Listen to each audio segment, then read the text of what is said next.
নমস্কাৰ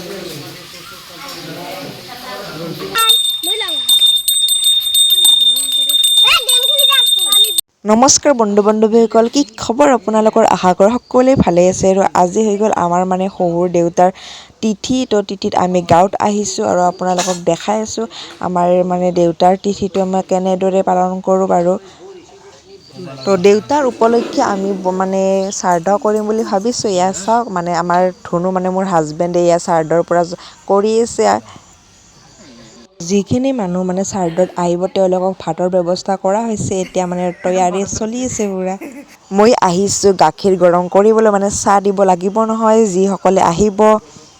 আৰু এইফালে হৈ গ'ল আপোনাৰ পুৰা ৰান্ধাৰ তৈয়াৰী হৈ গ'ল মোটামুটি। আৰু এয়া আমাৰ ঘৰৰে মামী দুজনীয়ে পুৰা ৰান্ধি আছে পাকঘৰত। আৰু কি কি ৰান্ধিছে এতিয়ালৈকে গম পোৱা নাই, কিন্তু বনাইছে আৰু সিহঁতে নিজে একদম মিলাই মিলিকৈ বনাই আছে। আৰু আনফালে হৈ আছে এইফালে পুৰা ধুনু শ্ৰাদ্ধত বহি আছে। আৰু শ্ৰাদ্ধ হ'বই আৰু বেছি টাইম নাই, মোটামুটি হ'ব হৈ গৈছে। আৰু এইফালে সেৱা কৰিবলৈও মাতি আছে, সেৱা কৰিব হৈ গ'ল। এয়া ভগৱানৰ ওচৰত প্ৰাৰ্থনা জনাইছোঁ যাতে সিহঁতে য'তেই আছে ত'তেই সুখত থাকক, শান্তিত থাকক, তাৰে কামনা।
আজিৰ ব্লগটো বেছি দীঘলীয়া নাছিলে, ইমানেই আছিলে। তো এইখিনিতে সমাপ্ত কৰিলোঁ।